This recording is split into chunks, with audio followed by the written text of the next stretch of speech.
Imagine isso. Você herda uma mansão decadente, cheia de promessas de riqueza e recomeço. Mas e se as paredes não guardassem apenas poeira, e sim ódios antigos, sedentos por sangue fresco? Em 1925, Elias pisou ali pela primeira vez, rindo da sorte. Horas depois, seu corpo se espatifou na escada como uma boneca quebrada, olhos abertos pro abismo. Coincidência? Ou o início de uma caçada mortal que devora donos um a um? Fique comigo, porque essa casa não para de sussurrar nomes. O seu pode ser o próximo.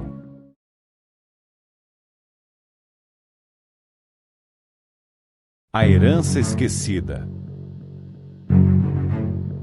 Ah, se paredes pudessem sussurrar segredos, as da velha mansão na colina já teriam gritado há tempos. Era 1925 quando Elias, um viúvo endividado, herdou a casa de um tio distante que caíra da escada principal numa noite chuvosa. "Que sorte a minha!" exclamou ele, ignorando os olhares tortos dos vizinhos.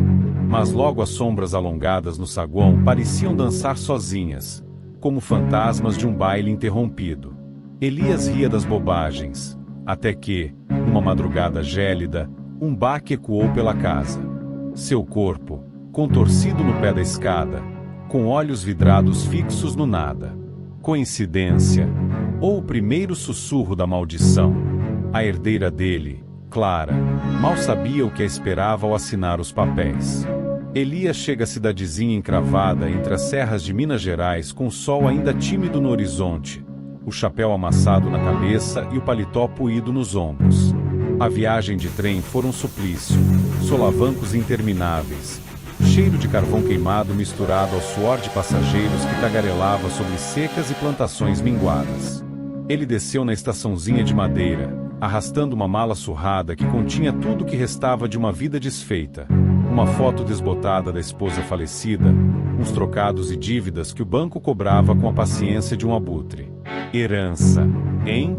Vai ser o meu bilhete para sair dessa lama, murmurou para si mesmo, acendendo um cigarro enquanto o carro de bois do tabelião o esperava. O homem, um sujeito magro de bigode fino e olhos que pareciam medir o valor de cada alma, estendeu a mão ossuda. "Senhor Elias, bem-vindo. A mansão dos Albuquerque fica lá em cima, na colina do Corvo. Seu tio, bem, o acidente foi rápido. Escada escorregadia, chuva forte. Ninguém viu direito." Elias deu de ombros, soprando fumaça no ar úmido. "Acidentes acontecem, né? O importante é que agora é meu. Vamos logo com esses papéis, que eu tô louco para dar uma olhada no meu novo castelo." O tabelião hesitou, como se as palavras grudassem na garganta, mas assinou os documentos ali mesmo, sob o sol que já escaldava. "Só um aviso, senhor, a casa tem história. Os vizinhos evitam passar perto à noite. Dizem que ouve-se choro no vento." Elias gargalhou, um som rouco que ecoou pela praça vazia. "Ah, superstição de caipira. Eu sou homem da cidade, sei como é. Agora me leva para lá antes que eu mude de ideia." A subida pela estradinha de terra vermelha era íngreme, o carro de bois rangendo como ossos velhos sob o peso da mala. Elias admirava a vista, vales verdejantes salpicados de cafezais, o rio serpenteando lá embaixo como uma veia azulada. Mas à medida que a mansão se erguia no horizonte, o ar mudava. As árvores ao redor eram retorcidas, galhos como garras esticadas pro céu, e um silêncio pesado caía, quebrado só pelo coachar distante de sapos. A casa era imponente, sim, 3 andares de pedra cinzenta, janelas altas como olhos semicerrados, um telhado pontudo que furava as nuvens baixas. Mas o jardim, o jardim era uma selva mal cuidada, roseiras espinhosas engolindo o caminho, ervas daninhas que pareciam se mexer sozinhas ao vento fraco. O portão de ferro rangeu ao abrir, um gemido metálico que arrepiou a nuca do tabelião, mas Elias só sorriu, pisando firme no cascalho. "Olha só isso. Vou reformar tudo, plantar flores novas. Vai virar o point da região. Dentro, o saguão era um museu de poeira. Lustres de cristal pendurados como teias gigantes, tapetes persas desbotados que abafavam os passos. O ar cheirava a mofo e algo mais. Um perfume antigo, floral e podre, como flores murchas num vaso esquecido. Elias rodou pela casa, abrindo portas com empolgação. A cozinha, vasta como um salão de baile, tinha fogão de ferro enferrujado e prateleiras cheias de panelas que tilintavam levemente, como se tocadas por dedos invisíveis. Precisa de uma boa faxina, mas é ouro puro, resmungou ele, ignorando o frio que subia do piso de madeira, rangendo sob seus pés como um lamento abafado. Subiu a escada principal devagar, a mão deslizando pelo corrimão polido, liso demais pro gosto dele. Cada degrau ecoava um tum surdo, e ele jurou ouvir um eco, não o seu, mas outro, mais leve, como passos de criança correndo para cima e para baixo. Vento nos sótãos, só isso, disse em voz alta, para espantar o pensamento.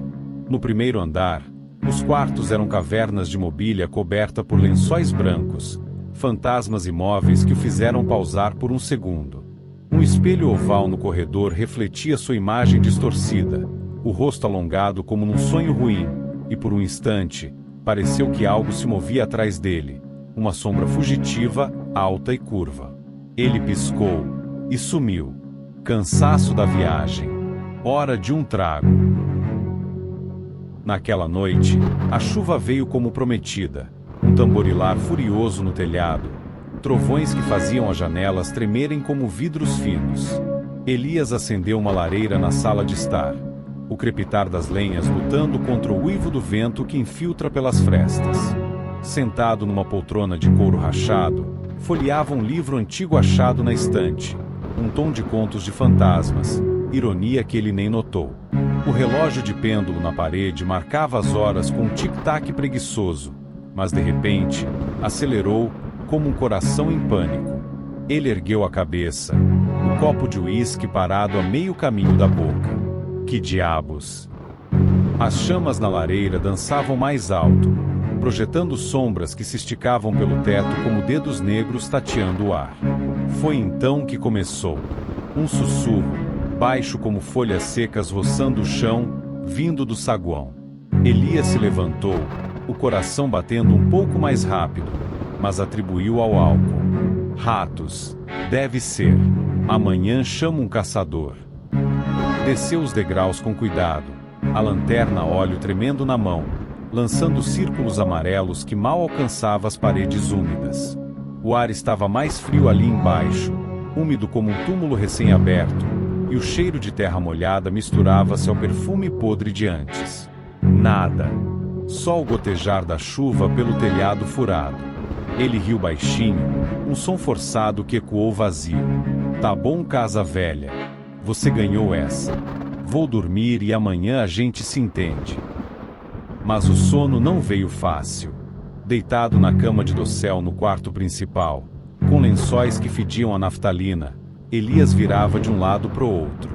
Os trovões rolavam lá fora, e entre eles, ouvia-se algo mais. Um arranhar leve nas paredes, como unhas compridas riscando madeira viva. Ele acendeu o abajur, a luz fraca revelando o papel de parede florido, descolando nas bordas como pele escorrendo de um ferimento. Para com isso, Elias. Você é viúvo, não moleque para ter medo de barulho. Fechou os olhos de novo, e o arranhar parou, só para ser substituído por um riso abafado, distante, como bolhas estourando em água parada. A madrugada se arrastava, o relógio agora um rugido no silêncio. Tum-tum, tum-tum, marcando minutos que pareciam horas esticadas como elástico. Elias se sentou na cama, suor frio escorrendo pela espinha apesar do ar gelado. Chega! Vou pegar mais um gole. Descalço, pisou no assoalho frio, que gemeu sob seu peso como um animal acordado do torpor. A porta rangeu ao abrir, e ele desceu a escada no escuro, guiado pela memória, cada degrau um sussurro de madeira velha. Metade do caminho parou. Um vento gelado subiu do pé da escada, carregando cheiro de sangue fresco, metálico, salgado, como feridas abertas. Que porcaria é essa? Murmurou, o coração agora um tambor descompassado. Foi rápido. O corrimão, liso como óleo, traiu sua mão. O pé escorregou num degrau invisível, úmido de chuva infiltrada ou algo pior. Ele girou no ar, o mundo virando de cabeça para baixo num borrão de sombras e trovões. Tudo.